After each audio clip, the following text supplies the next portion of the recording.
मुसलमानों की हैरत अंगेज और बेमिसाल हुक्मरानी का दौर अब तारीख का एक ऐसा हिस्सा बन चुका है कि इसका जिक्र किसी मुसलमान मुल्क की सरजमीन पर नहीं, उसकी तारीख के किसी दौर में ही आ सकता है। इस तक मुसलमानों के खुशहाल हुक्मरानों की भी कोई कमी नहीं। इनकी खुशहाली और शाह खर्चियों के किस्से दुनिया भर में मशहूर हैं। कुछ मुसलमान फ़ख्र से और ज़्यादातर शर्मिंदा होकर इन अयाशियों के किस्से सुनते और सुनाते हैं कि होटल के किसी बैरे को उसकी उम्र भर की आमदनी के बराबर इनाम दे दिया गया, या पिज़्ज़ा पहुंचाने वाले के नाम किसी अरब ने पूरी कोठी ही कर दी। इस्लामी निज़ाम हुकूमत की बरकत रफ्ता रफ्ता मगरबी दुनिया अपने अंदर समेट ले गई है, जिसकी वजह से यूरोप और कई मगरबी और तरक्की याफ्ता ममालिक अपने मुआशरती इंसाफ और समाजी तरक्की पर फख्र करते हैं। जो मुसलमान मुलाजमत और कारोबार के सिलसिले में इन मुल्कों में रह रहे हैं, वो बरमला ये कहते हैं कि मुसलमान कहीं भी हों, इस्लाम तो सिर्फ यही है। एक मुसलमान हुक्मरान को कम अज कम जिन औसाफ का हामिल होना चाहिए, वो किसी मुसलमान मुल्क में नहीं, किसी गैर मुस्लिम मुल्क में ही आपको मिल सकता है। अभी कुछ अर्सा पहले की बात है कि खातून वजीर आजम को बरतरफ कर दिया गया, और ऐसी कई मिसालें मिलती रहती हैं जो इन मुल्कों की आला सतह पर इंसाफ और अदल की मिसालें हैं। इन गैर मुसलमान मुल्कों में इंसाफ मुसलसल जारी है, वहाँ नीचे से ऊपर तक इंसाफ का ये सिलसिला मुसलसल चल रहा है, और अब ये इतना मजबूत हो चुका है कि इसके खत्म होने का सवाल ही पैदा नहीं होता। ये वहाँ के आज़ाद शहरियों की जिंदगी का हिस्सा बन चुका है। कुछ अर्सा पहले हमारी बातों से मुतासिर होकर बरतानिया में मुकीम चंद नौजवान पाकिस्तान आ गए थे, जहां उन्होंने मकान खरीदा और जिंदगी के मंसूबे बनाने लगे कि अब अपने वतन में ही मेहनत करेंगे। मगर एक दिन पता चला कि वो सब वापस जा रहे हैं। मालूम हुआ कि वो यहाँ की रिश्वत सतानी और आम बद इंतजामी से भाग रहे थे। अब कुछ अर्सा पहले एक खबर सामने आई कि हुकूमत स्विस बैंकों में पाकिस्तानियों के 200 अरब डॉलर वापस लाने की कोशिश कर रही है। अगर इन डॉलर्स में भी कोई बड़ा मुलविस ना हुआ तो ऐन मुमकिन है हमारा इतना गैर मुल्की कर्जा कम हो जाएगा। स्विस बैंकों को भी खूब मालूम है कि कौन सा सरमाया जायज और कौन सा चोरी का है। अगर आप में इतनी जान है कि अपना हक ले सकें तो कोई रोकता नहीं। मुझे याद है कि अलजायर की तहरीकी आज़ादी कामयाब हुई और फ्रांस ने अलजायर को आज़ाद करने का फैसला किया, तो हुकूमत फ्रांस ने गैर मुल्कों में पड़े इस अलजायरी सरमाए को ले जाने में कोई मज़ामत नहीं की थी, और मुनासिब कार्रवाई के बाद अलजायर के नए हुक्मरान अपना ये कौमी सरमाया वापस ले गए थे।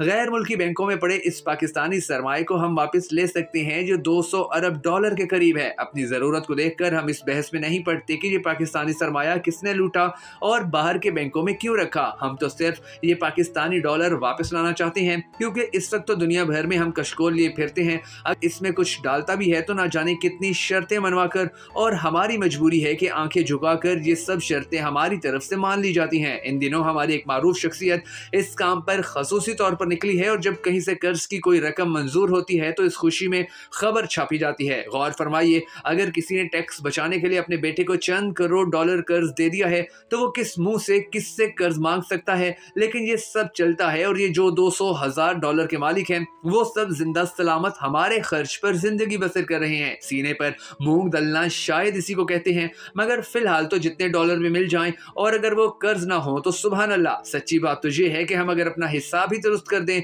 तो हमें किस चीज की कमी है। खाने को हमारे पास अनाज है, हम दुनिया का बेहतरीन कपड़ा बनाते हैं, और शरीफाना जिंदगी के तमाम वसाइल हमें मुयस्सर हैं। सिवाय दयानतदारी और इज्जतदारी के, क्या हमने कभी सोचा कि दुनिया भर की मुखालफत के बावजूद हमने एटम बम बना लिया, अमेरिका के तन बदन में आग लग गई। इसकी ताकत को एक मुसलमान मुल्क ने चैलेंज किया, और ये सब इसलिए कि एटमी प्रोग्राम में हमने हेरा फेरी से इनकार कर दिया था और अपने हुनर को कामयाब किया था। दुनिया जब एटम बम के खिलाफ मुसलसल कोशिश कर रही थी और लगता था कि अब पाकिस्तान पे ये काम नहीं चल सकेगा, तो हमने एटम बम के मुतालिक एक साहब से इसका खदशा जाहिर किया और बड़े इज़्तिराब की कैफियत पेश की। तो उन साहब ने तरस खाते हुए उस अदारे से पुराने ताल्लुक की बुनियाद पर मेरे कान में कहा था कि वो तो बन भी चुका है। मैंने मुख्तसरन ये जिक्र इसलिए कर दिया कि हम बड़े काम के लोग हैं। अगर सियासतदान हमें माफ रखें तो हमें किसी से डरने की भी जरूरत नहीं। हमारा वाहिद दुश्मन भारत तो बिंदिया साड़ी से ज्यादा कुछ नहीं। हम अपने जिस दफाई इदारे ISI की जी भरकर तौहीन करते हैं, अगर किसी भी बाहोश भारतीय से पूछें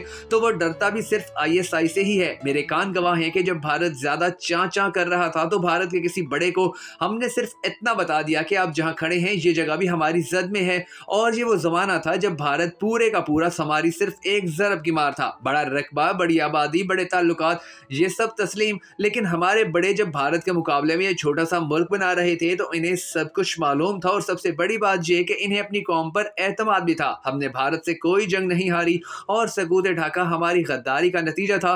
मजबूत कौमों को किसी गद्दारी से ही काबू किया जा सकता है। किसी ताकत से नहीं। और पाकिस्तान के अंदर अब पाकिस्तानी कौम को इस नुक्ते के ऊपर भरपूर तरीके से तवज्जो देकर सोचना होगा।